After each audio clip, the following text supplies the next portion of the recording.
Okay, welcome to Education in the Constitution. This is the third in the Constitution seminar series that I do. It is the most recent one I've developed, even though I'm filming it before the other ones, because I feel like it's an important issue. It's a hot issue right now with Common Core. We're going to talk a lot about Common Core today. And hopefully you can apply the principles and concepts that we learned about the specific program to many different areas of government.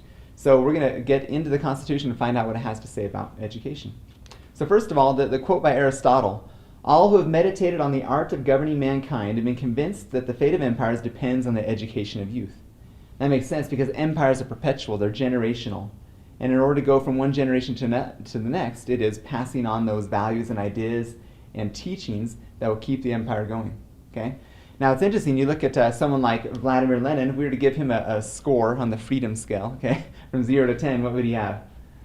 At best a 0, right? Maybe even negative. But he says this, and it's an interesting comment: "Give me 4 years to teach the children, and the seed I've sown will never be uprooted." Now, even though he had evil intentions and he wasn't a governor for freedom, it was still what he says is true. Give me 4 years to teach and indoctrinate your children, and I'll have control over them. And that's true. So it's not necessarily whether it's good or bad, but education itself can change generations, can change people. Now, on the other side of the coin, we have someone who's a 10, on my scale at least, George Washington. He says, "A primary object should be the education of our youth in the science of government. In a republic, what species of knowledge can be equally important and what duty more pressing than communicating it to those who are to be the future guardians of the liberties of the country?" We are in a republic, are we not? A rule of law. And if we're living in a republic, we have got to teach true values to those who are going to live in it and the next generation who will be the eventual leaders of our country. And so it's important and imperative to pass that on. The true purpose of education is to pass on those values, those truths that are time-tested from one generation to the next. That's the idea, that's the concept. Okay? And Jefferson says, "If a nation expects to be ignorant and free in a state of civilization, it expects what never was and never will be." What a great quote, right? Because ignorance doesn't attract freedom. Ignorance attracts tyrants. Because tyrants know the best way to rule over people is to have them be ignorant, to not understand the rights, to not understand true principles. Okay? Whereas education attracts freedom. Only a truly educated people are a free people. Pretty simple. Now, Washington again, he says, "The best means of forming a manly, virtuous, and happy people will be found in the right education of youth. Without this foundation, every other means, in my opinion, must fail." So very similar to these other 3 or 4 quotes, he's saying it's all dependent upon education. But he puts a qualifier in there. He puts a value statement, and he qualifies that by saying the right education of youth. Okay, so not just education, but the right education. And so you wonder, well, what's right education? What is this? What's this mean? I mean, it's obviously a subjective term. Well, right, in my mind, has 2 different parts to it, 2 different points. The first is the source of the education, and the second is the content. Okay? So the source of education and the content of education will constitute whether it's a right education or not, whether it's wrong, whether it's bad. Okay? So let's look at a quote from a founding father, not very famous, but nonetheless a great founding father, James Wilson, in reference to the source of education. He says, "It's the duty of parents to maintain their children decently." So it's the duty of who? Parents. That should be the source of education, should be parents. "And according to their circumstances, to protect them according to the dictates of prudence, and to educate them according to the suggestions of a judicious and zealous regard for their usefulness, their respectability, and happiness." So if parents are providing that education, shouldn't parents then be the ones to determine and approve and deliver the education? Sure. What's interesting nowadays is our education system is set up by the system for the system. But originally the founders said what we want education from the parent. The reason that the education exists in the first place is because parents said we're going to make this system, put this together, hire a local school teacher to teach our children. Because that's our job, is to teach our children. We're the ones who are supposed to be the source of education. So we're the ones who are going to determine where that education comes from and who's going to be providing that. Okay? So the first is the source, and it's very clear from Wilson and just from logic itself, it says parents are the source. The second thing is its content. Now, in researching this presentation, I got to learn a lot of good things. One of them was that there are 4 original source, or what they call organic documents to the foundation of America. I didn't realize the 4th one. I knew the first 3. The Declaration of Independence, that makes sense. The Articles of Confederation, and the Constitution. Those 3 make total sense. The 4th one is new to me. Okay, it's called the Northwest Ordinance. Northwest Ordinance is an organic document. It's very fundamental to the foundation of our country because it taught us how we're going to grow, how the republic's going to expand. And in this, in Article 3, of the Northwest Ordinance of 1789, it says this very clearly in regards to what is the substance of education. What's the content? Religion, morality, and knowledge being necessary to good government and the happiness of mankind, schools and the means of education shall forever be encouraged. Okay, so pretty clearly, what does it say? One of the very first laws of the very first Congress was religion, morality, virtue, okay? Those truths, those values that are transferred from one generation to another. That's the content. That's what education is supposed to be about. So now if you have an education system that says, no, we can't do those things, or an education system that takes it one step further and says, we shouldn't do those things, it's wrong to teach those things, then what would the founders say? They'd say, well, why are you doing education in the first place then? That's what it's about. That's why you have education, is to encourage these values, religion, morality, virtue, knowledge. So you look at that and say, oh, we got our source and we got our content, and you understand what right education of youth is, according to Washington. That kind of backs up with this idea, this famous quote that I use a lot, John Adams, that says, our Constitution is made only for a moral and religious people. It's wholly inadequate to the government of any other. Because if we don't have that religion, morality, that virtue to govern ourselves, then the Constitution is not going to work too well, because no amount of government can make you moral. That's the purpose of education. That's what we're trying to do, is instill and inculcate in the next generation true values. Okay? So we've kind of talked about the founding documents of our country, some founding ideas and quotes from the founding fathers. Now let's talk about maybe a more modern law here. I found this gem, I think, in the Wyoming State Statute 21-9-102, and here's what it says. All schools and colleges in this state that are supported in any manner by public funds shall give instruction in the essentials of the United States Constitution and the Constitution of the State of Wyoming, including the study of and devotion to American institutions and ideals. So let's stop right there for a second. The study of is kind of your mind, right? You're learning about American institutions. The study of, and then it goes on to say the devotion to, I almost lost where I was, devotion to American ideals and institutions. Isn't that interesting? A devotion to is more of a heartfelt thing, isn't it? A study of is your mind. A devotion to is a feeling for, a passion for American institution and ideals. Ideals, is that a value statement? You bet it is. And why would it be critical that people in the public schools, children in the public schools, are taught a devotion to American ideals? Because that's what found our country. And if we don't pass that on, what are we going to have? We're not going to have our country anymore, are we? We're just going to have an empty set of children who understand fun facts and figures, maybe, about the Constitution, but don't understand what it means to have a devotion to the ideals. Okay?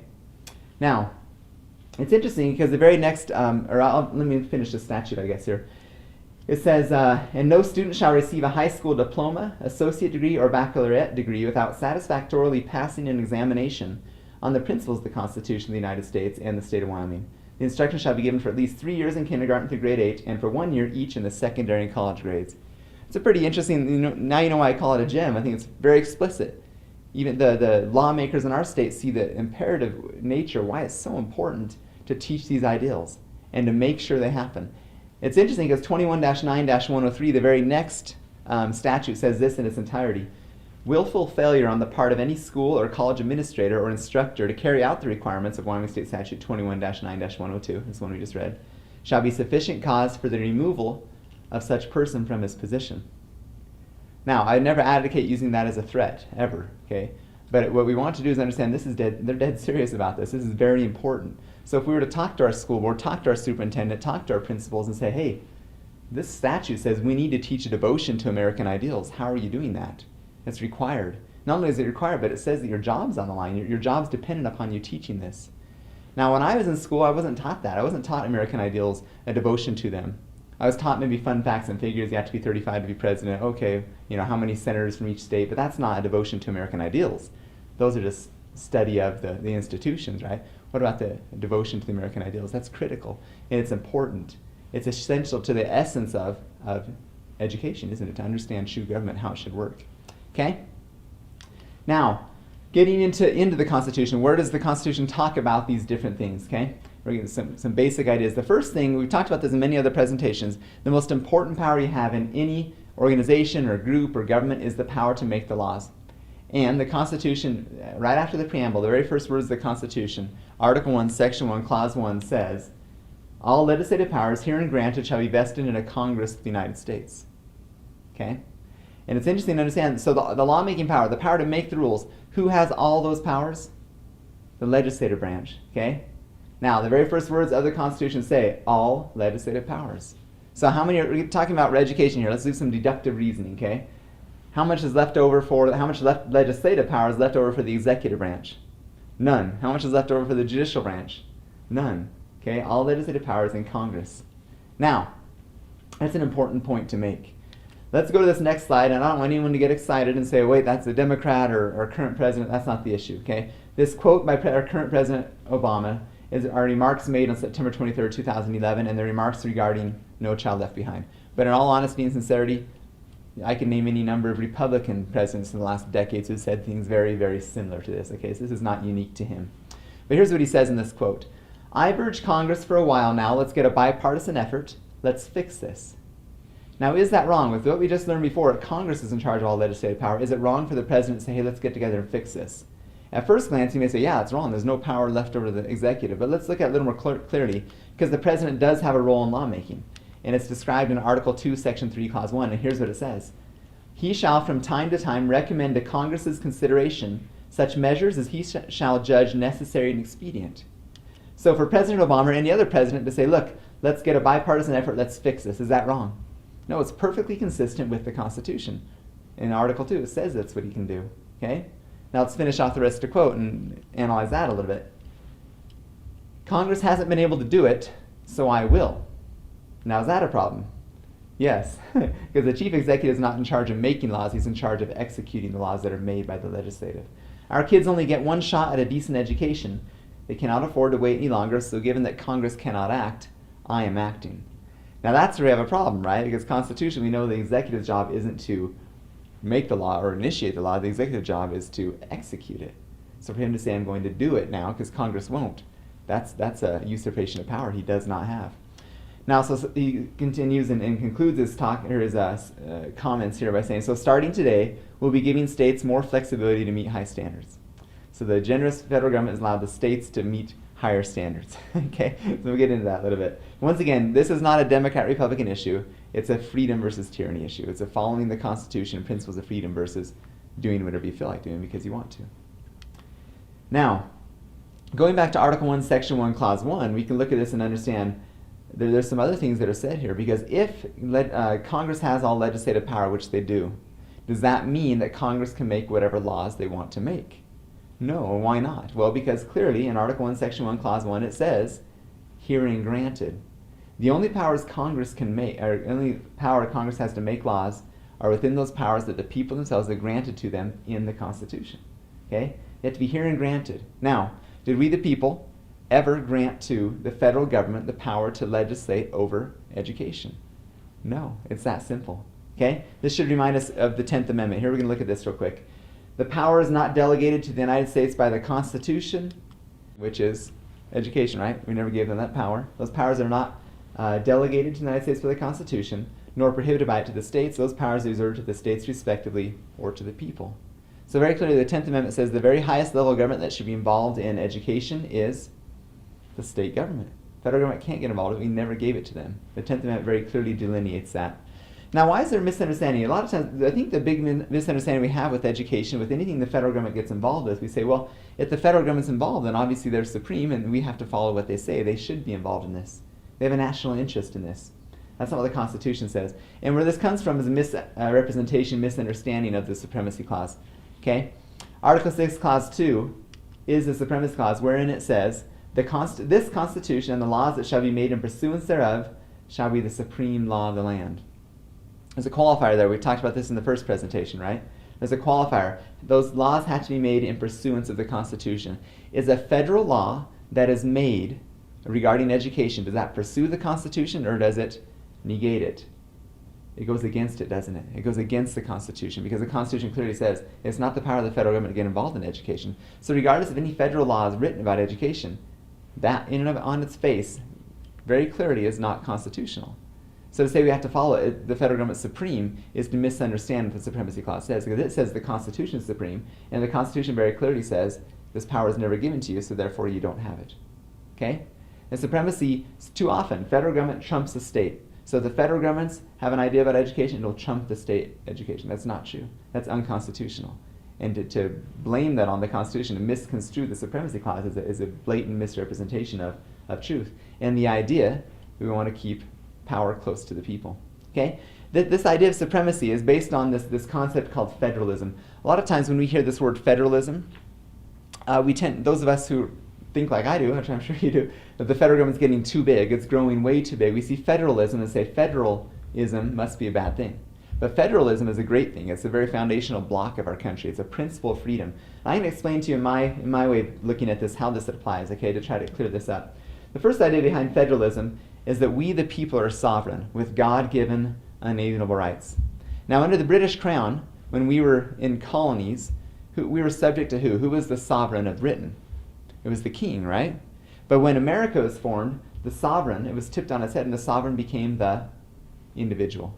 Okay? And when God gives rights, he doesn't give rights to groups, he doesn't give rights to administrations or to governments or organizations. He gives rights to individuals. And with that right comes the accompanying power and authority to act with regard to that right. Okay? You can't ever delegate to a government agent to act on your behalf a power that you don't have in the first place. And when you do delegate power, you're not delegating the right, you're delegating the power and the authority. For instance, I have the unalienable God-given right to defend myself. So can I delegate the power and authority with that, associated with that right, to a sheriff to protect me? Yes. But does the sheriff now have the right to protect me? No, he doesn't have the right to protect me. He only has the power and the authority that I've delegated to him. I always retain the right. Otherwise, if someone comes into my house and starts shooting, I say, well, gosh, I don't have the right to defend myself. Where's the sheriff? That doesn't make any sense. No, I still retain the right to defend myself. Okay? The second part to federalism here is the idea that we are self-governing with a limited, not unlimited, government who is our servant, not our master. It's critical to understand federalism that we are self-governing. And there's a limited government. It's not unlimited. It's not do whatever you want to do. Okay? And that's different from the rest of the world. The rest of the world says, no, the government is unlimited. They're in charge. They tell you what to do. In America, we the people are in charge. And if there's one thing that, I travel around the state, there's one thing I had to put my finger on to say the major challenge we face today. I think the major challenge we face today is we think government's our master. They're not. They're our servant. We're the master. Okay? So this federalism. Point number 3 with federalism is this idea that we should govern at the most local level possible, the level closest to the people. Now, if you apply that to education, where does education happen? Does it happen in D.C.? Does it even happen in Cheyenne? No, education happens where? In our local schools. Okay? And so the government should be, the federalism says you should have the appropriate level of government to the level to where the action occurs. War, where does war happen? It happens externally. And so the federal government should be in charge of that because that's where it's happening. Delegate to that level that's most distant from the people where it's happening, where war is occurring. But in education, it's occurring here close to home. We should have government only involved at a here close to home level. Because federalism would say that. Now, why would you govern at the most local level possible? Because the power is in the people. Always keep the power. Never delegate to a more distant level of government that which can be solved at a more local level. Because the source of power is the people. The more distant it gets, the more bureaucratic and systematic it gets instead of people-centered, which is what it's all about, why government exists in the first place. Lastly, there are different, not higher levels of government with powers delegated to them by the people to act in their behalf in those specific areas. Somewhat of a repeat what I already talked about, but keep that power as local as possible. There are specific delegated powers to the different levels at the local, state, local, county, state, and federal levels. And as they get further and further away from the people, they should be more and more limited and less just kind of do what you want to do. They're very, very specific and restricted. Okay? So you apply that to education, it becomes very clear. Federalism says, man, education happens at a local level. Let's not get involved with that whole national or federal trying to control what happens at a local level. That would be a usurpation of the power that's in the people, the rights that people have. Lastly, we'll end with this Declaration of Independence. Says, deriving their just powers from the consent of the governed. Okay, that's one of the last sentences on the famous second paragraph of the Declaration. Deriving their just powers from the consent of the governed. Government only has powers that we the people ourselves possess and choose to delegate to them. And that makes us the master over our government. 2 elements, though. You have to first have the power, and then you have to consent to give it to them. Okay? And in education, we've never delegated, consented for any national government or organization to control the education of our children. We've always wanted that to be as local as possible. Because that makes sense. I think everyone knows that. Everyone understands that. Okay? Now let's look at a model here that I put together. In the education of youth, let's look at this It says parents have a self-evident right and duty to educate their children. Let's talk about some of those words there. First of all, self-evident. Self-evident is a word that I use because it's in the Declaration. What's the first word you think of when I say self-evident? Obvious, right? Self-evident is obvious. It makes sense, just how it is. Could there be anything more obvious than that parents have the right and the duty to educate, clothe, feed, discipline their children? That's natural, right? Some people call that natural law. It's self-evident. It makes sense. And it's interesting when you look at the right and the duty. Those are two sides of the same coin. When you have a right to something, you also have the accompanying duty or responsibility to take care of that. So do parents have the right and duty to educate their children? Yes. Why? Natural law. It's self-evident. It only makes sense. Now, can parents delegate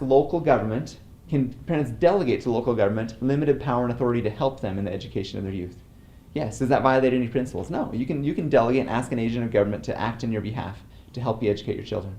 On the other hand, what if a parent says, I don't want to have the government help me educate my children? Can they homeschool? Can they private school? Yes. Okay? All those comply with true principles of liberty. That makes sense. Now, it's really critical to understand, too, when parents are really in charge, why is it the parents are so good at educating their children? Because parents live with them. Because they're their children. They're not the teacher's children. They're not the government's children. They're their children. They understand. I have 7 kids, and I know each one of them is different. The different things I say and how I say it and when I say it works with some and doesn't work with others. And I'm able to make that change and make it work and adapt to where I can help them achieve and become the best person they can become. Now, the challenge is when you turn this model over and you say, okay, the government's at top, and they have a self-evident right and duty to educate my children. Is that true? No. That's called usurpation. That's when they usurp the right and the duty, and they say, we're in charge. We know better because we have a degree or a model or a spreadsheet or research that shows we need to do this, that, or the other. But the fact of the matter is, the children aren't the government's. They can't possibly care as much as I do, and they don't know as much as I do what that child needs to learn. And the challenge, when you flip this over and you look at the model, how it completes, here's what sometimes happens. The government ends up delegating to parents limited power and authority. And it becomes that the government's the master over the education of my children instead of me being the master, and I'm simply the servant of the government to make sure this education happens. And the government says that's our duty to make this happen. So we're going to create a system that works and reflects and reports back to the system instead of back to the parent. The parent developed the system of education in the first place to teach a child. Education in its most basic form is a parent, a child, and a teacher. That's where it needs to be. And the challenge when you have the government over the top and saying, no, we're in charge. We understand how this is supposed to work. We need to break this down, and we need to have reports and tests, and we need to make the system work. It's not about the system, it's about the child. And the more you have government in charge instead of the parent in charge, it stops being as child-centric, child-focused, and starts to be more system-focused. Okay? So it's interesting when you look at that simple concept. There's a lot of truths involved there, aren't there, to understand what education is all about. And those concepts are captured, like we've talked about, in the Constitution. The Supremacy Clause, the 10th Amendment, the Article 1, Section 1, Clause 1, to understand the very distinct power granted to government, only very limited power by the parents themselves over the education of their children. Now, with that basics, that backdrop, we're gonna start talking about Common Core now. Common Core is, like I said at the beginning, this will date this presentation. Common Core is a hot topic right now. It's something that a lot of people have understanding, misconception, or miss. And so what I did is I tried to figure out, let's get to the bottom of this, let's get some facts out there, let's really understand the true principles involved and understand what Common Core is and find out this is something we need to worry about. Now, some basic things we need to talk about. Pretty interesting, the people who support Common Core, the proponents of Common Core, will usually give 2 basic ideas that they like to support. The first idea is that they're more rigorous standards. Okay? The second idea they like to proclaim is that it gives us oranges for oranges, apples to apples, to be able to compare ourselves across states. Now, I'm going to support why those are legitimate reasons to support Common Core. So I've talked to teachers who I really trust and really respect across the state, and they say, Jeff, I don't care what other people tell you, these standards are more rigorous, and it is good that we can compare state to state. And so I said, well, then I need to take that, I need to look at that and understand what they're saying. To get a history behind education, though, is to understand what it's all about. Back in the 1960s is the first time that the federal government got involved in the Education, or Elementary and Secondary Education Act, the ESEA. That's when the federal government kind of nosed their nose under the tent and said, we need to get involved with education. Okay? They got in there, and there were some legitimate reasons they felt, some good reasons to get involved, and because of their involvement, they caused some problems that couldn't really be fixed unless we had an office of education. Then those couldn't really fix what we need. We need a Department of Education. So in the late 70s, Carter brought in the Department of Education.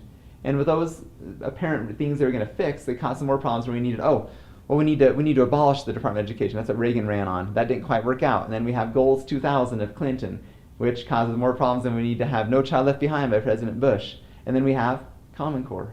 Okay?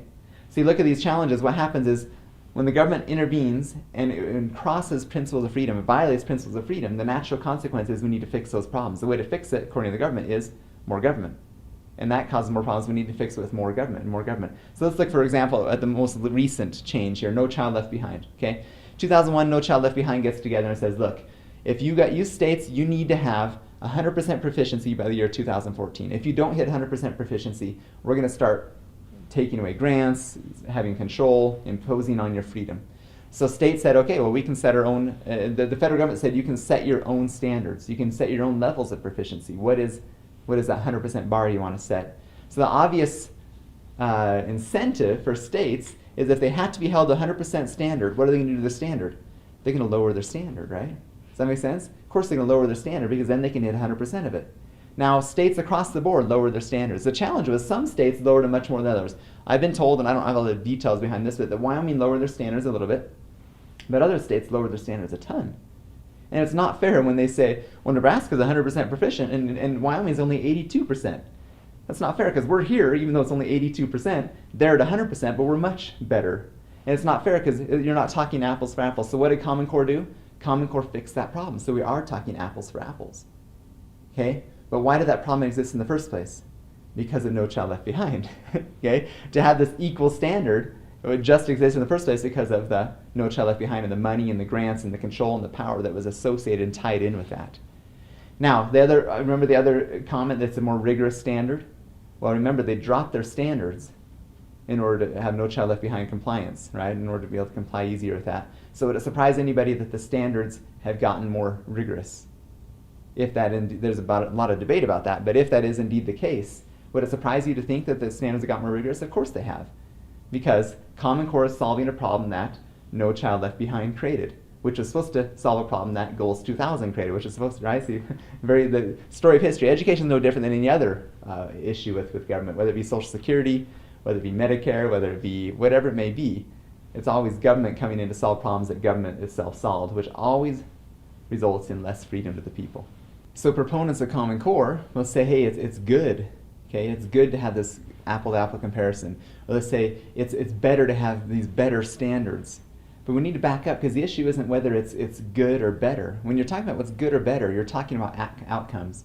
Because whether or not Common Core is going to fix problems, just like No Child Left Behind, it was accepted, right? It was supposed to fix problems, and everyone looks back now, and it's unanimous. They all say No Child Left Behind is a train wreck. But is Common Core going to fix it? I don't know, because we're talking about future issues. And when you're talking about future issues, you're not based on principles. When you're talking about principles, those aren't time-bound. They're not bound by what's going to happen in the future. Principles are the same always. They're eternal. They're fixed. They're foundational.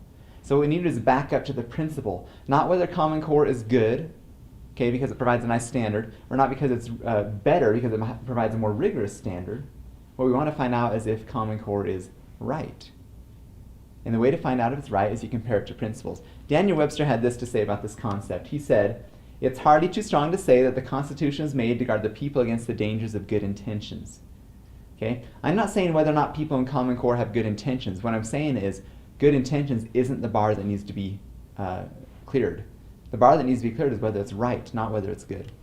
He says this, "There are men in all ages who mean to govern well, but they mean to govern. They promise to be good masters, but they mean to be masters."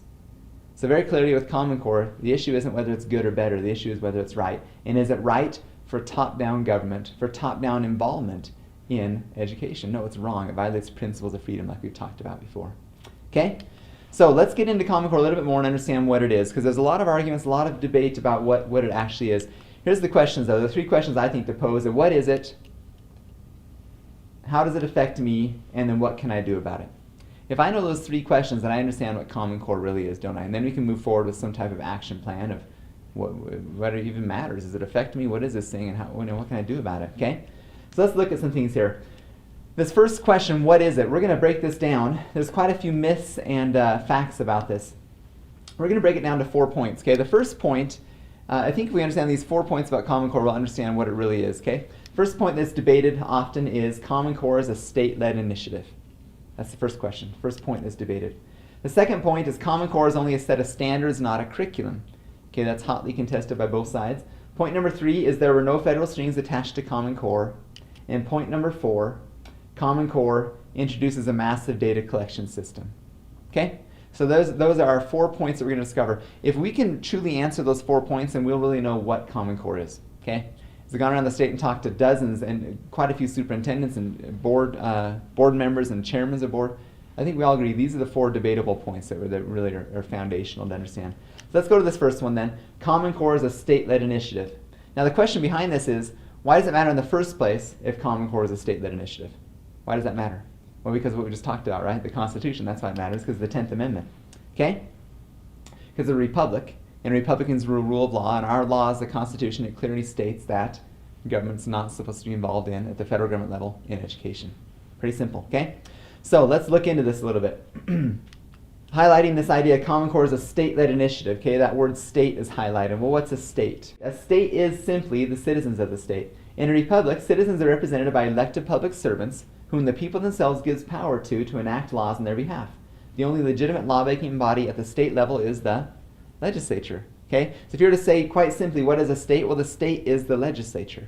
If we're going to talk about a state-led initiative, because only the people have that power. We already know about that in Article 1, Section 1, Clause 1, but also in the Wyoming State Constitution, Article 3, Section 1 clearly says, the legislative power shall be vested in a Senate and House of Representatives, which shall be designated the legislature of the state of Wyoming. Only the legislature has the lawmaking power, because they represent us, and we're self-governing. In a republic, we elect them to do certain things. So at a very basic level, you say the state equals the state legislature. Okay? That if we're going to talk about a state-led initiative. So if we look forward and try to find this state-led initiative, we would naturally think, well, that must mean the state legislatures are the one who brought this forward. I've talked to dozens of legislators, though, and they all tell me, well, at least a few months ago, now they probably tell me a little bit different, but they said, I didn't know anything about Common Core. I had nothing to do with Common Core, which is true. They didn't have anything to do with Common Core. Now, is that a problem? It could be a problem. Technically, though, it's not a problem, because in the state of Wyoming, in Wyoming State Statute 21-2-304, letter A there, it says the State Board of Education shall prescribe uniform student content performance standards. In other words, the state legislature gave to the State Board of Education the power to define those content performance standards. So the fact that the state legislature doesn't know anything about it isn't wrong. There's nothing wrong with that in the state of Wyoming, because they gave that power to the State Board of Education. Okay? And the State Board of Education is supposed to prescribe those uniform student content performance standards. Now it's interesting though, because there's another caveat, there's a condition on this 21-2-304 subsection A, subsection III. Okay? Look at this, look what the condition is. It says, in consultation and coordination with local school districts. So when the State Board of Education is supposed to set these content performance standards, are they supposed to look outward and upward? Or are they supposed to look inward to the grassroots level, to the local school districts? The obvious answer is the second one, right? And why would that be? Because where does education happen? It happens in the local school districts. Take it one step further, this may sound a little extreme, and I'll admit that, okay? My contention is, why would we have a state board set the standards? If the standards are supposed to be set based on local school districts, why don't the local school districts set their standards? And then you have a competition among the districts, whoever has the best standards, and the best district wins, the best standards win. Why would you say, if at a very basic level I'm against Common Core because it's top-down government, then wouldn't I be against Cheyenne telling me and my school district and my teachers and me as a parent what the standards will be? Why shouldn't it be bottom-up? Why wouldn't the school districts themselves set the standards? Right? I don't know. Some people say, well, that's crazy. I don't think it's crazy. The way I read Article 7 of the Wyoming State Constitution, it tells the state legislature to be in charge of funding, in charge of providing for the schools, not to set the standards. The standards are supposed to be set at the local level, because logic itself would say we're self-governing. We'll set our own standards. Why do we need to have a state standard imposed upon us? Why can't we choose a better standard? And why can't we have the freedom to choose a worse one? And then we'll find out pretty quick that wasn't the best one. And competition breeds excellence. To have a common standard is to say we have a commonality that will not change. And therefore there's no way to have excellence, to excel, to exceed those standards, because it's set by the state. I would say let's have the local school districts set their own standards. Like I said, that's down the road a little bit. We're not even close to that. But I think if you follow the logic of the principles of liberty, wait a second, I'm self-governing. Okay? Now, the next word in this little phrase is state-led initiative. So we're going to focus on this word lead. Okay? To lead is to guide or conduct by showing the way, to direct. So if this really was state-led, you would expect in Wyoming for the State Board of Education to be the ones leading this effort, wouldn't you? If we're going to call it a state-led initiative. So let's look at this. So what I've tried to do is I've tried to objectively get some information from those who are for Common Core and those who are against Common Core. Okay? Gone to their websites. Common Core website that I went to is called corestandards.org. That is the Common Core website. And the people who are against Common Core, I chose a website called truthinamericaneducation.com. Very much pro-Common Core and anti-Common Core. We're going to find out from them who they say is leading this initiative. Get it out of the horse's mouth, okay? So in the Common Core website it says this: the National Governors Association and the Council of Chief State School Officers led the development of the Common Core state standards and continue to lead the initiative. So very, very clearly, those who are proponents of Common Core say the NGA and the CCSSO, they're the ones who led and still lead the initiative, right? Okay, now let's go to the other side. Let's go to those who are against the Truth in American Education website, and they say the creators of the Common Core standards enlisted the National Governors Association and the Council of Chief State School Officers. So interesting, you have both sides of the issue saying it's pointing to the same two organizations that are leading this effort. Okay, there's an ellipse there where they say, we're going to get into that a little bit deeper, where the Truth in American Education says there's even more depth to who really created this, but they both agree that the point men in this are the two organizations, the NGA and the CCSSO. If that's true, and they're the leaders according to pro and con, then what's the next logical step? Let's find out what is the NGA, what is the CCSSO. Okay, so let's go to nga.org, and they say this: the NGA is the collective voice of the nation's governors and one of Washington, D.C.'s most respected public policy organizations. They themselves call themselves a public policy organization. What's a public policy organization? It's just a lobbying group, people who try to work on public policy. Okay? NGA is simply a public policy organization. They go on to say this as well: the National Governors Association promotes visionary state leadership, shares best practices, and speaks with a collective voice on national policy. Through NGA, governors identify priority issues and deal collectively with matters of public policy and governance at the state and national levels. Now, when I first say National Governors Association, by assumption, how many governors do you think belong to the NGA? If it's a National Governors Association? 50, right? Because we have 50 states. Okay? That's what you think. Do you want to know how many are in the NGA? Your guess is as good as mine. I've heard recently 16, but I don't know. But your guess is as good as mine because it's just a private organization. They don't have to reveal membership. Okay? A private organization that's a public policy group that doesn't reveal their membership, all of a sudden they're the ones leading this initiative to control the education of my children? Wait a second. And look what they say. They use these words collective voice, and collectively. Is our nation founded on collectivism or individualism? Individualism, right? Collectivism is the foundation for what? For socialism. Now, the collective voice of the nation's governors, Governor Cuomo in New York, or Governor Brown in California, does what they want to happen in public policy have any bearing on me as a citizen of Wyoming? Zero. Or at least it should have no bearing on me, because what they do as the chief executive of their state has nothing to do with me as a sovereign citizen in Wyoming. They don't have control over me. They have no jurisdiction over me. So it doesn't matter to me what the collective voice of the nation's governors wants. And legally, it has no bearing on me either. Okay? So we look at that and say, there's some challenges to the NGA leading this because the NGA has no legitimate authority. Secondly, let's go to the CCSSO. They say, similarly, the Council of Chief State School Officers is a nonpartisan, nationwide, nonprofit organization of public officials who head departments of elementary and secondary education in the states. They themselves call themselves a nonprofit organization. You want to name some nonprofit organizations for me? Red Cross, thousands of churches, right? There's nonprofits. Do they write laws? Nonprofits don't write laws. Who enact laws? The legislature. Do governors write laws? No. Who writes laws? The legislature. Okay? So you look at this and say, they're very open. They say, look, we're just a group, an organization, a trade association that happens to have people who are superintendents of public instruction in their various states. That's nice. You can have groups. People can form groups if they want to. You can form groups of governors if you want to. But do they have any legislative authority to make laws or to lead initiatives? No. Zero. Okay? They go on to say, CCSSO provides leadership, advocacy, and technical assistance on major educational issues. Great. If you want to offer assistance and we want to take it, we will. That's fine. But you don't lead the initiative and bind us to a law or to a program or to an initiative. That's not the proper role. They don't have the opportunity to do that. They don't have the legal authority to do that.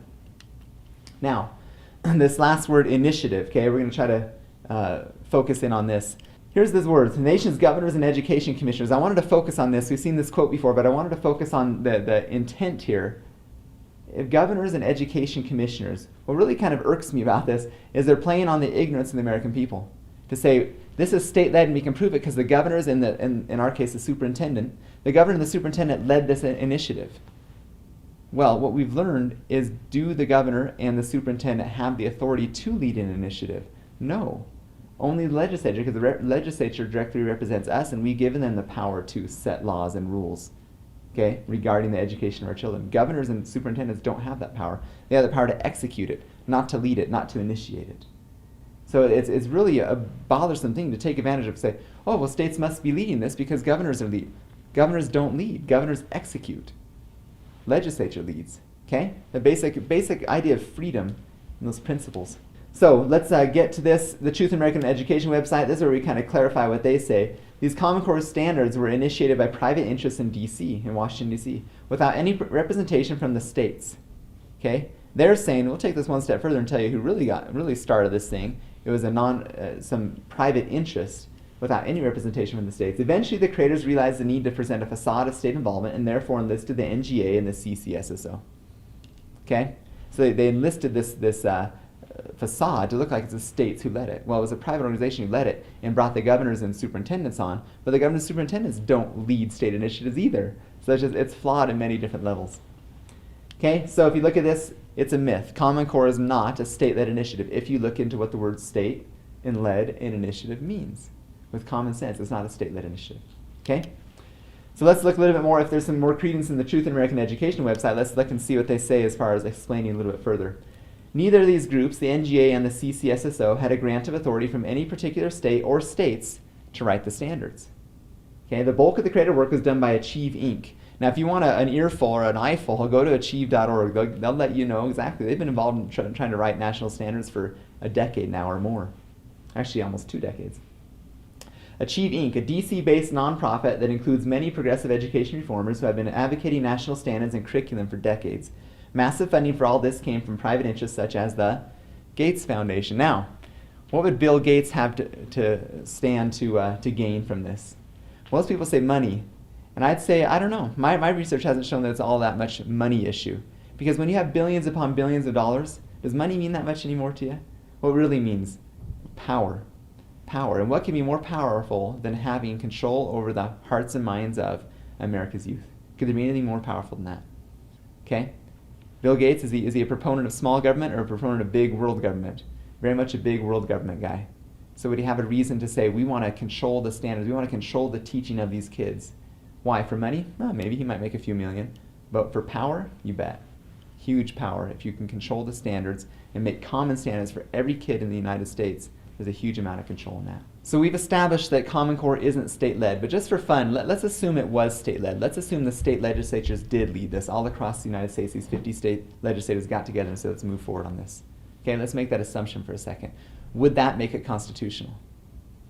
No. And why not? Well, here's one point I always want to make. If something is constitutional or not constitutional, then show me in the Constitution that's what supports that idea. Okay, so let's go to Article 1, Section 10, Clause 3. It says, no state shall, without the consent of Congress, enter into any agreement or compact with another state. Why would that be? Why is that check and balance thrown in there? It's thrown in there because the founders wanted to make sure those things that are supposed to be national and federal, those things will be addressed by the federal government. Those things that are supposed to stay local and state, they'll not be allowed to become regionalized or nationalized. Okay? No state shall, without the consent of Congress, enter in any agreement or compact with another state, because we don't want those things that are supposed to be local nationalized. Very clear in the Constitution. It says you can't do that. It says with the consent of Congress you can, but does Congress have any authority over education? No. So they can't grant an authority they don't have. Oh yeah, you can go ahead and nationalize this. No, you can't. There's no authority for Congress to do so.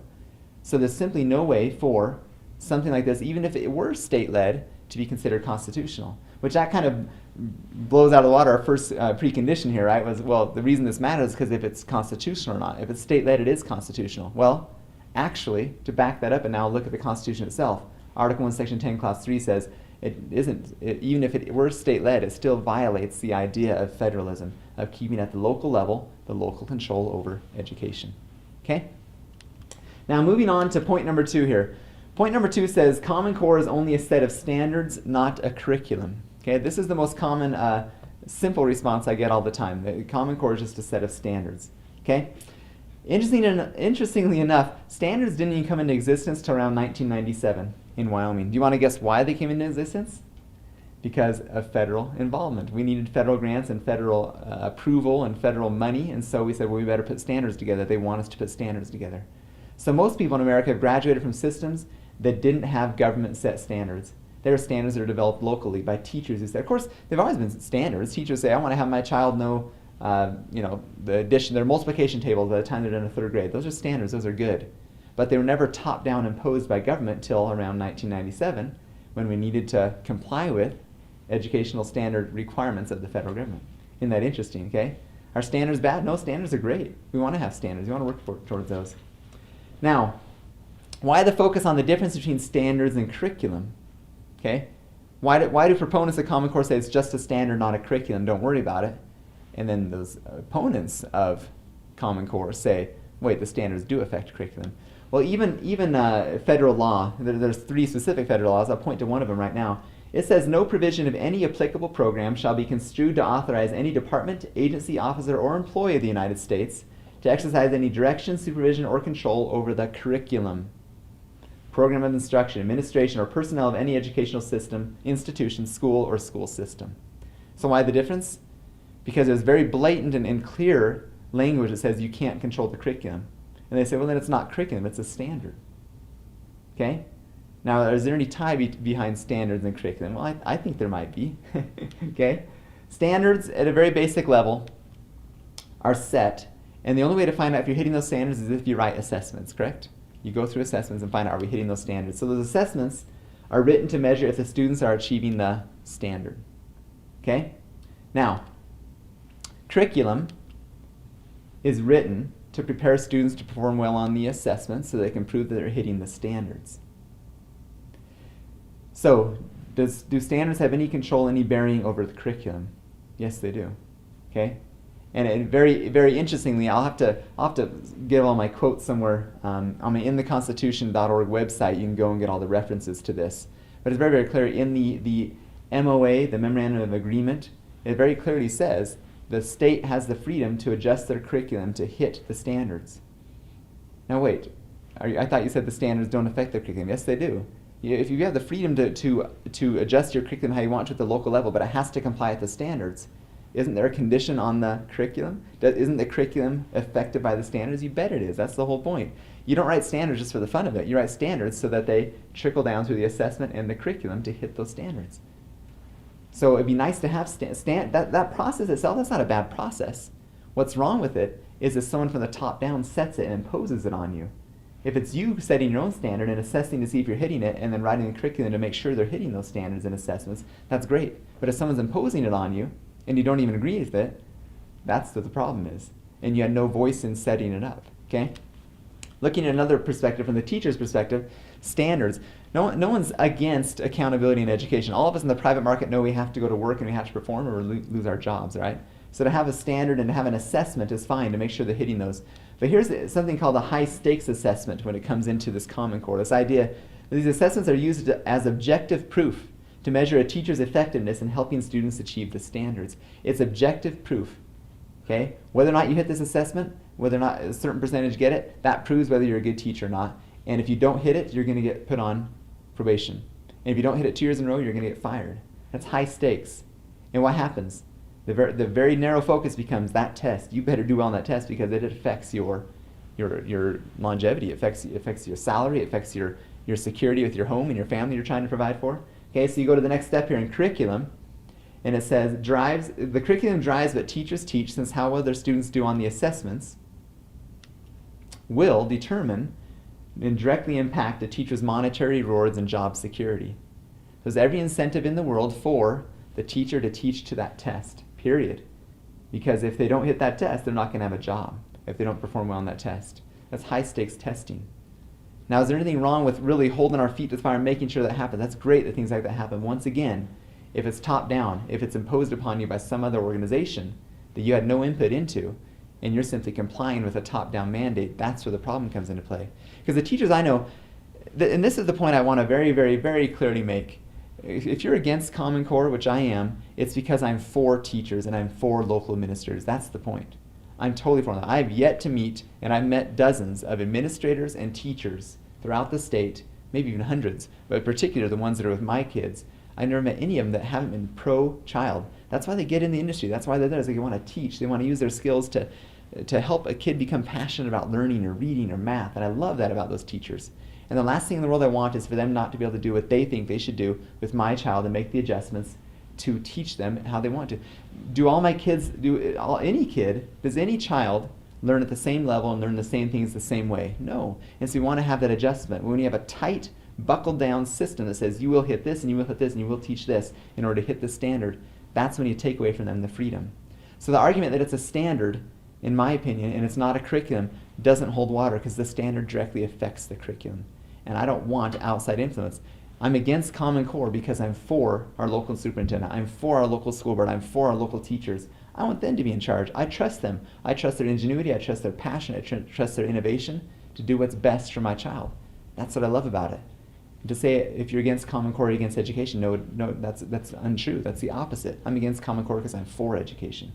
Okay? It's critical to understand that. I think that's very important to know and to advocate that idea. Now, speaking of assessments real quick, there are two branches from Common Core. There are two different assessments that have been aligned with Common Core. One's called PARCC, P-A-R-C-C, it's an acronym. The other one's called Smarter Balanced Assessment Consortium, SBAC. That's the one that Wyoming's committed to, the SBAC. The SBAC is quite an interesting little assessment. Now, for some reason, the federal government was fine, openly admitted they gave millions of dollars to these assessments. They tried to hide the fact that they're involved with Common Core, but as far as the assessments, the U.S. Department of Education openly stated on their website, we've given millions upon millions of taxpayers' money to these assessments that align with Common Core, which is top-down standard setting. Okay? So just to understand that, we'll talk a little bit more about that in a second. So this idea that Common Core is only a set of standards, not a curriculum, that simply is a myth. Okay?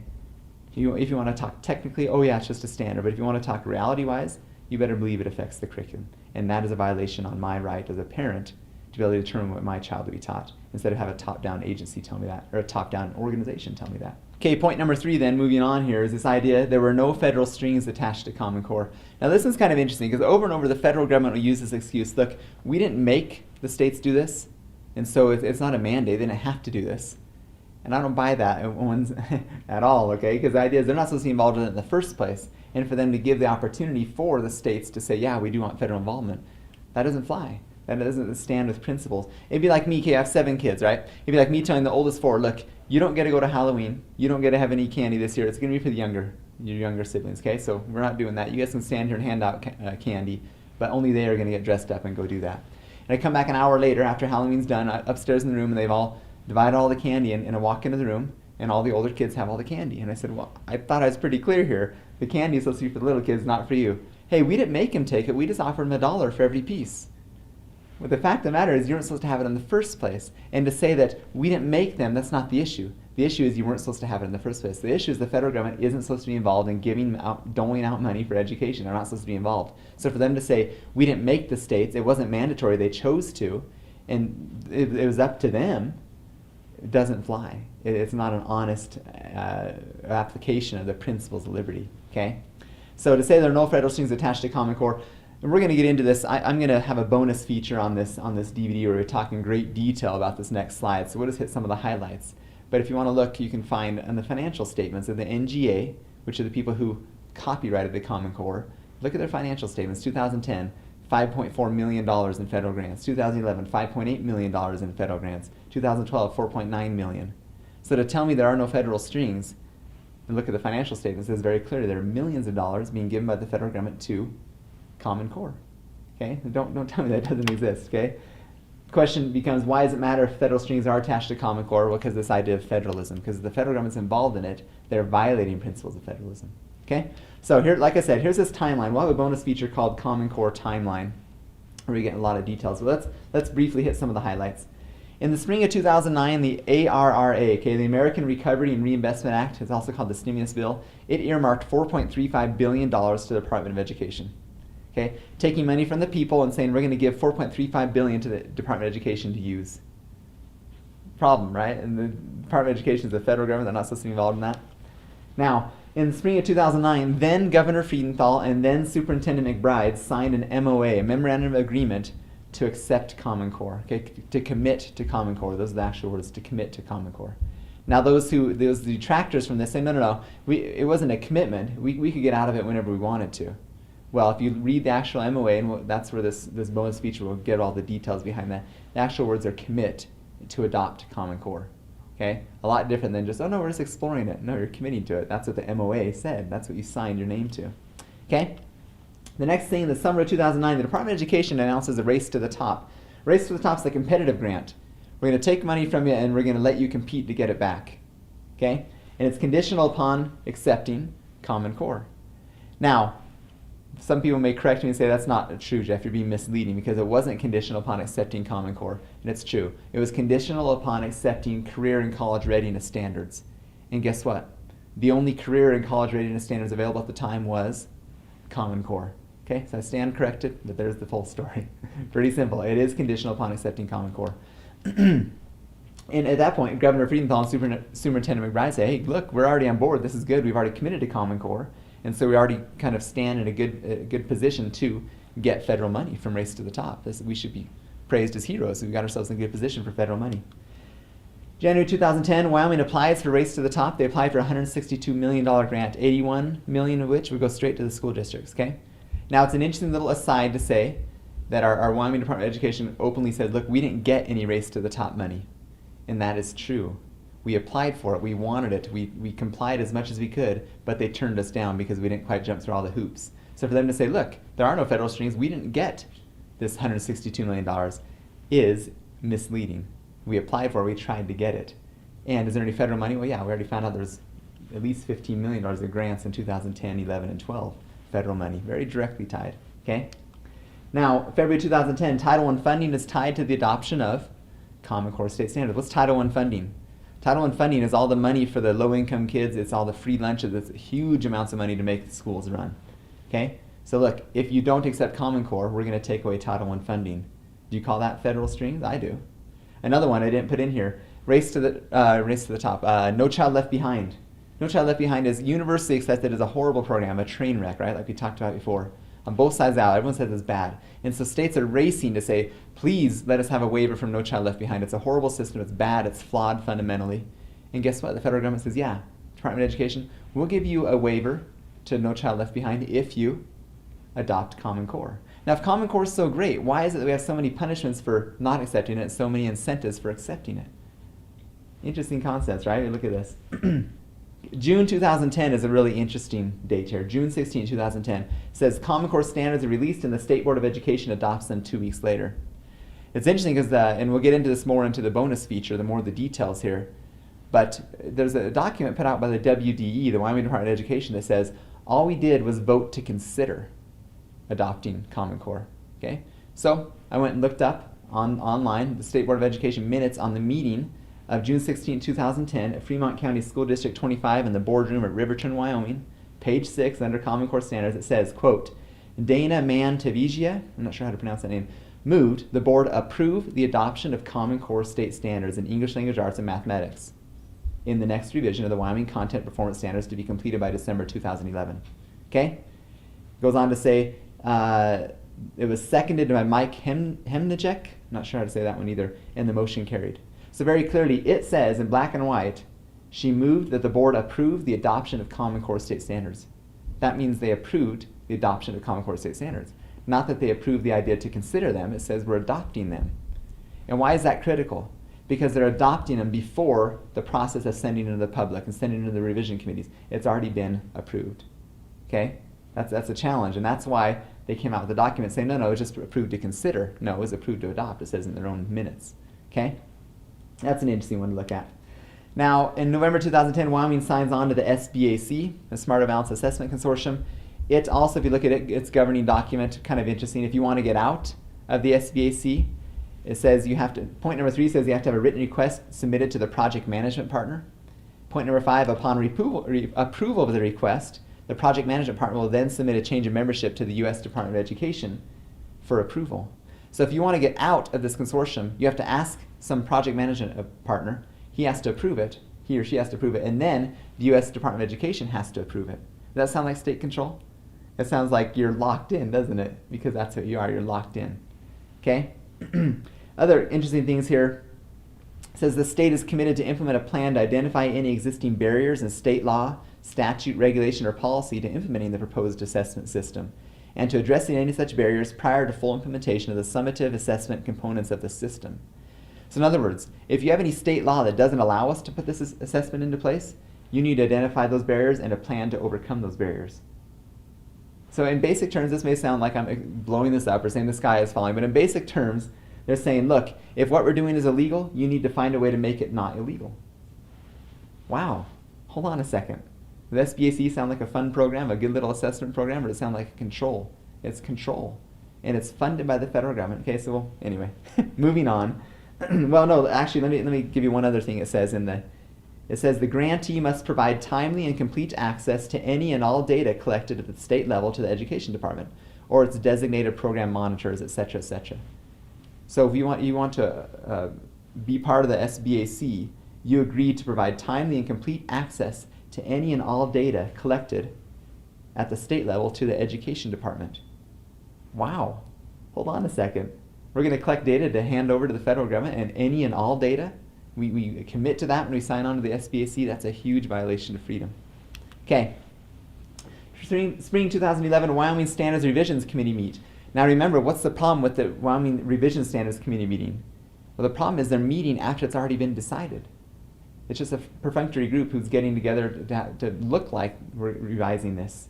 Okay? And when they got back and gave the revised standards, guess what?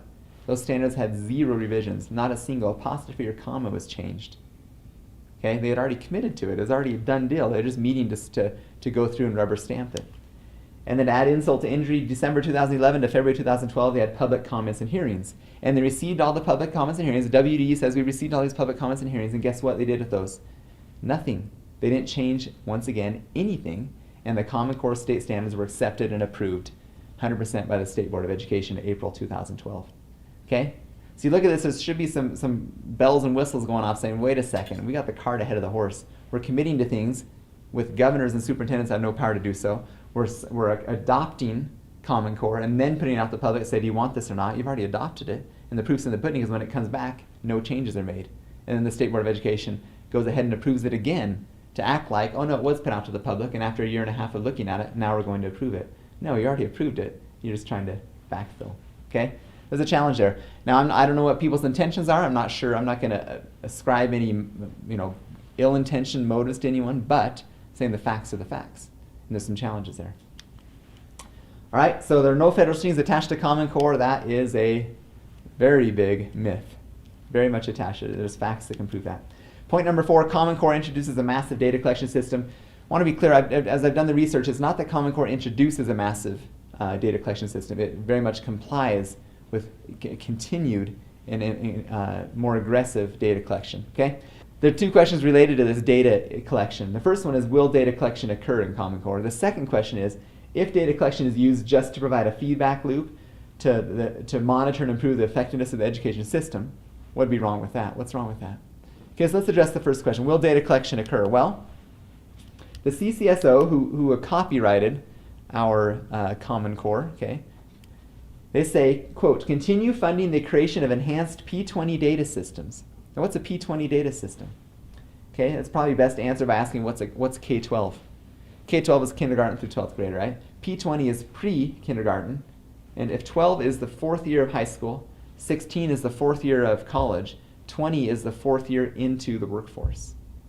So they say we need to have continue funding the creation of enhanced P20 data systems, okay, to track from preschool, like 4 or 5 years old, to 25, 26 years old, okay, that utilize unique student identifiers to track student growth over time, ensure links across early childhood, K-12, higher education, and workforce data systems, establish a single comprehensive reporting office in the education department that manages all data requests and collections. Remember, because we've already committed to share our data with them when we signed the SBAC. We already committed any and all data. And we're through this, a P20, from 4 or 5 years old all the way to 26 years old, all this data needs to be shared and collected at the education department level. Now it's interesting because when you look at the wording of the SBAC, it's very clear that the state collects the data. Okay, the federal government once again says, hey, we're not doing this. The state's collecting it, but we're committed to share it through the longitudinal data systems, through the P20 systems with the federal government. So is the federal government collecting data? You bet. But they're just not the ones actually doing it. They're just giving money and grants to make this happen. And so it's just like the candy analogy with my older kids, right? The candy analogy with my older kids. Well, yeah, no, we didn't make them, but we're the ones who end up with the candy, okay? Now, another quote from the U.S. Department of Education. They're blatantly on their website, okay? You can look this up. It says, the program provides grants to states to design, develop, and implement statewide P20 longitudinal data systems to capture, analyze, and use student data from preschool to high school, college, and the workforce. So the U.S. Department of Education openly says the federal government is involved in funding P20 systems. We will give money to states to fund P20 systems, these data collection systems. Now wait a second, okay? And there's obviously different things they have to do in order to qualify for that. Number 12 on that list of what they have to do to have this money granted to them to develop P20 is the system has to have the ability to share data from preschool through post-secondary education data systems. They have to be able to share because the state collects and they share with the federal government. Pretty simple, right? Lastly, this is the same quote pretty much. This is by Achieve. It says, longitudinal data systems should follow individual students from grade to grade and school to school, all the way from kindergarten through post-secondary education and into the workplace. States must follow students through K-12 into post-secondary and the workforce and establish feedback loops to the relevant stakeholders. So once again, it sounds good, right? It sounds good to provide some feedback, see if the education system's working well or not. Remember, the standard isn't whether something's good, it's whether it's right. Is it right to be tracking this data? Okay? Now, it's really interesting, too, because the big word here is to provide feedback loops to the relevant stakeholders. In education, who is the most relevant stakeholder? The parent. Okay, that's the whole purpose of education, for the parent to educate their child. And yet the relevant stakeholders, recently under FERPA, which is the Family Educational Rights and Privacy Act, FERPA's been lowered recently to include different stakeholders. And essentially, when it comes down to it, when all the smoke clears, for government agencies to have access to this data that's collected, P20, right? And so that any government agency can have that data, ostensibly to help the feedback and make sure we're doing this right and there's good tracking and we're being accountable for how well our system's working. But how much involvement do the parents have in that? Not enough, I'd say. And as a parent, do I want a big spreadsheet, I don't know, all kinds of data and statistics to figure out where my child is? No. I want to talk with my child's teacher and say, how are they doing? Are they loving reading? Are they loving math? Or whatever those things are. Let's work together on that. I don't need some big comparison with people in Singapore and people in New York. I don't really care if people in New York are doing well or better than my child. I care that my child is reaching their maximum potential. And I don't want the standards of New Jersey and Chicago being imposed on my child. How are they doing compared to these standards? No way, okay? And you look at these interesting standards. Some people say that the Common Core with English language arts and the math is just the camel's nose under the tent. Because how controversial can those two subjects be? Well, we found proof they can be very controversial. All kinds of different ways to teach math, apparently, and teach reading. But what about when you get to health and sex ed and history, right? And you get into these different ideas. I do not want the standards of Chicago to be the standards that my kids are being held to. I don't even want them to be taught those things they're trying to teach them in Chicago because they're wrong. They're untrue, they're ungodly, they're unprincipled. Okay? It's kind of some interesting feels there. So the most relevant stakeholder should be the parent, and yet we have all these stakeholders that are now being brought into the picture by a lowering of FERPA and allowing that to happen. All right, so Common Core introduces a massive data collection system. It's a fact. Common Core does, not introduce, but complies with and continues to expand this massive data collection system. It's part of the whole tracking of data of the students and passing it on to the federal government. Now, the second question is, if they're just collecting in order to make the education system more effective, what's wrong with that? Well, what's wrong with that is the Fourth Amendment. That's what's wrong with it. Fourth Amendment says the right of the people to be secure in their persons, houses, papers, and effects against unreasonable searches and seizures shall not be violated. Now remember, people call this our Fourth Amendment right. Is it our Fourth Amendment right? No, it's our God-given right to privacy. We have the right to be private. Our government is not our master. They don't need to know anything about me unless I choose to let them know as acting in my behalf as my agent. Okay? And this says we need to be secure in our papers, houses, and effects and persons. Unless, does the government have any right to search and seize? They do, as outlined in the Fourth Amendment. It says very clearly when those conditions are met. The conditions are, no warrants shall issue but upon probable cause, supported by oath or affirmation, and particularly describing the place to be searched and the persons or things to be seized. Okay? The government can search and seize and invade on your privacy within your home and your papers, your effects, etc., if they have probable cause and they swear before a judge and put my honor, my oath on the line to say, I believe this person is infringing on these rights in this way, and here's what I'm going to go look for. And the judge can say, that's reasonable. More probably than not, you're right. I'm going to give you a warrant to go and do that. That's when they can do it. Now you tell me, are your kids infringing on anyone's rights by being involved in the public school system? No. So does the government have any right to track data, to search and seize information about them, and to pass it on to other people? That's a violation of the Fourth Amendment in the first degree. It's huge. It's a big deal to be taking private information, collecting it, passing it on to all the government agencies, because what happens? That's what a command economy. That's what a government in Russia does, a government in Nazi Germany does. They say, this person is from this ethnic background, they have this religious stance, they have this political stance, they have this socioeconomic stance, and they did well on this test, and they scored low on this and high on this, so therefore they're going to be a engineer, okay? Or they're going to be this or that, and they assign you. I don't send my kids to get assigned by a command economy what they will do. I send my kids to get educated and to develop their talents and skills in a way that they can choose what they want to do. It's a huge difference when you're in the system, right? And the system answers to the system instead of the system answering to the parent and being controlled by the parent. And when it's all systematic, it's all based on the system, then the gathering information makes sense. That's good, that's right, that's a best way to do it. But it's not right, it's wrong. It violates principles of freedom and privacy. Okay? Huge difference there. And we've been duped into thinking the government has the right to know everything about us so they can plan for us, socially, whatever it may be, to make the best plans for society. As long as it's in the best interest of society. That's not true. We are the masters and they're our servant. They don't have any right to know anything about us. Okay? Unless it complies with the proper role of government. And to track all this data on us is not the proper role of government. Okay. So how does Common Core affect me? We're going to hit just a few of these real quick. I'm probably not going to expound on them too much. We'll just throw them out there. It denies me my natural, God-given, self-evident right as a parent to direct the education of my children. Second, it gives the government powers that neither I nor any other one of we the people authorized. Third, strips me and my children of our God-given right to privacy, makes us subject to the state instead of the master over it. Number 4, coerces public servants into actions they wouldn't otherwise take and binds their hands. This is one that probably bugs me the most because I've talked to superintendents and school board members, and all of them, even on the state board, I've talked to, and they say, we're all for local control. And I really believe they sincerely feel like they are. The challenge is, though, when you're built into the system, there's strings attached and money and coercion and penalties and, oh, let's just try it because it's probably good. We may as well give it a try. And the state legislature says we need to improve our standards. The problem is this coercion makes them do things they wouldn't otherwise do because all of them in their heart of hearts and very openly want local control. The challenge is Common Core tricks them into thinking there is still local control when there isn't. Okay? And that bugs me. The Common Core is imposing upon them and controlling them, and they don't even see it. They don't even see that Common Core really is top down and really is controlling them. I want them to say, we're in charge, we're going to do this, we're going to set these standards, we're going to achieve.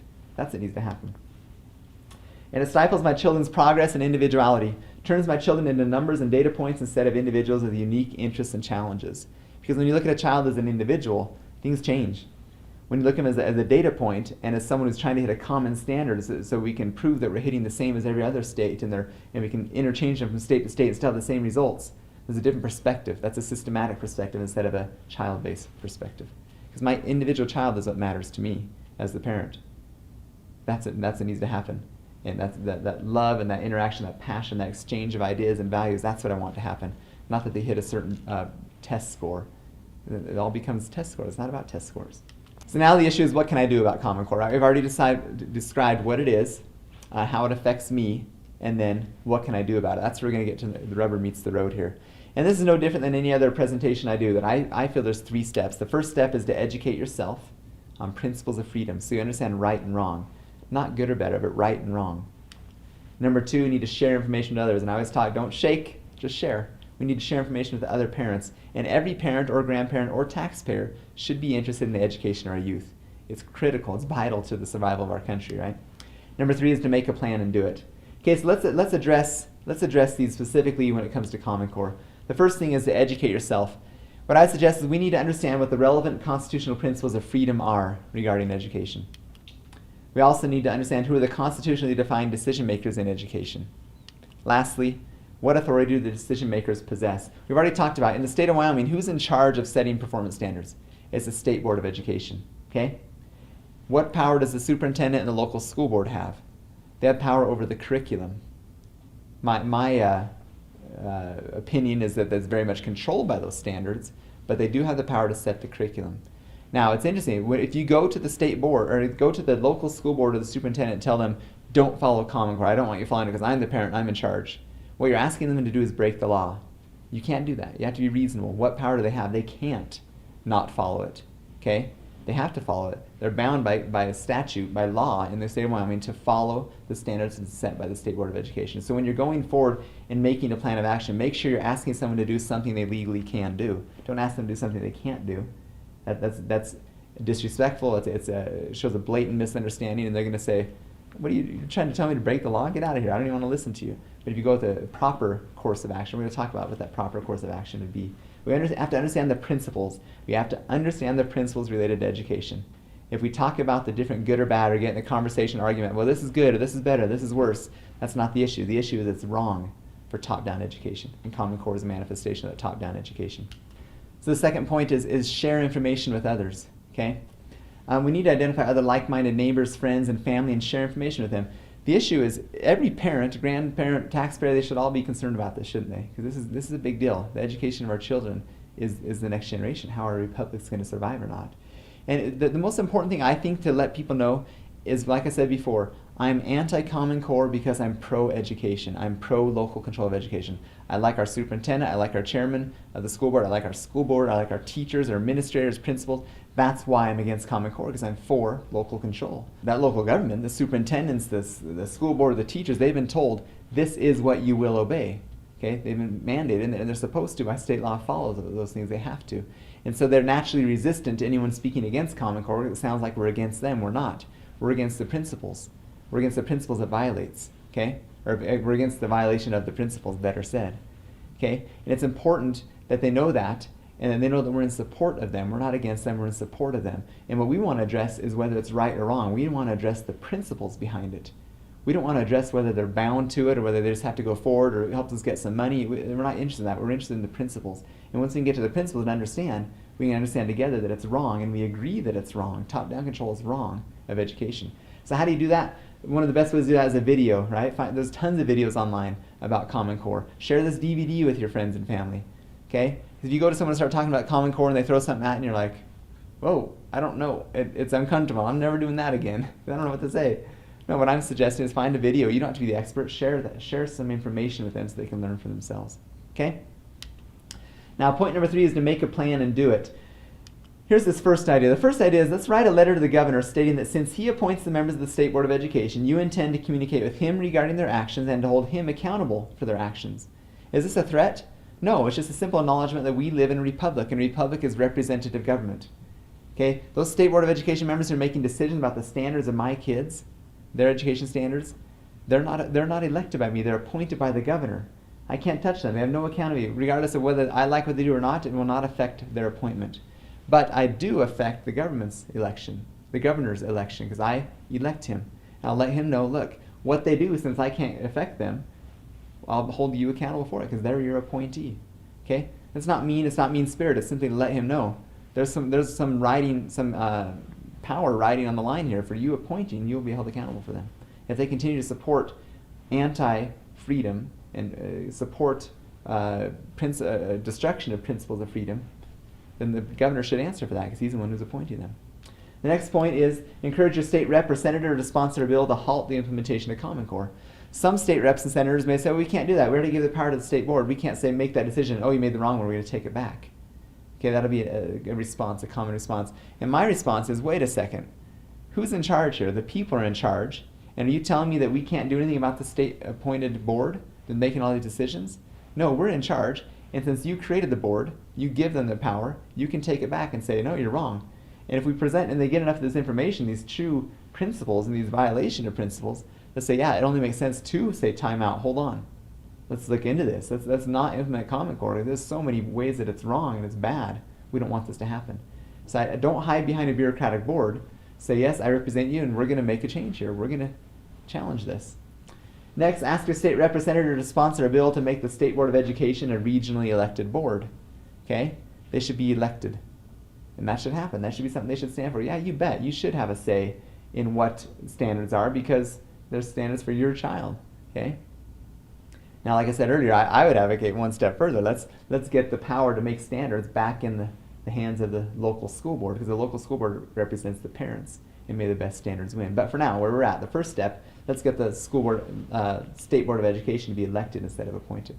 And the idea too, regionally, not just population-based, regionally, so that all aspects, all different parts of Wyoming are represented. Just by population, you're going to have Casper and Cheyenne and Laramie who dominate the talking points, right? Dominate the decisions of the school board. Let's make it regional so all ideas are represented. Lastly, this is where we're going to talk about what you can actually do at the local level. Attend your local school board meeting and make a public comment. Sit down and visit with your local school board and or superintendent to discuss Common Core. Ask them to issue a non-binding resolution opposing Common Core. This deserves further explanation. Because like I said before, if you go in there and tell them to do something that's against the law, you're asking them to break the law. We're not going to do that. We can't do that. We have to be respectful and understand where they're at. What we want them to do is say, yeah, I understand in principle what you're talking about. This is wrong, and we oppose it. Now, we're legally bound to do this, but what we're going to do, and what we ask them to do, is to issue a non-binding resolution that says, we, the school board of whatever county, hereby state that this is Common Core is bad. It's bad for our administration, for our teachers, for our parents, and for our kids. We don't want it. We will follow it because we have to, but we're issuing a non-binding resolution saying that we're against it. We think it's bad, and we think the state needs to reconsider. What if enough districts do that? You're going to get this common voice of the people saying, we don't want this. We reject this. We reject this top-down tyranny of education. Okay? We'll discuss that probably a little bit more in the bonus feature as well. So I'll end where I always end. Okay? All my presentations I end with this quote by John Quincy Adams. Duties are ours, results are God's. Just in education, just like all of our other issues, money, economics, war, we're being inundated with a violation of principles. And this huge tsunami, and who am I to think I can stop it? It's not the issue. The issue is who is God, and He can and will and always has stopped evil and always prevailed. So what is my duty? My duty is to get involved, do my part, educate myself, inform others, make a plan and do it. Do what I feel passionate about. Do what I feel like God's blessed me to do well, and go and talk. Build good relationships with your local school board, local teachers. Help them to understand and see the true principles of freedom, and then to act on that. And as we do that, the results really are in God's hands. He's able to effectuate the miracles that need to happen in order to support our nation, support our education system in the way that is intended by the Founding Fathers to be as local as possible.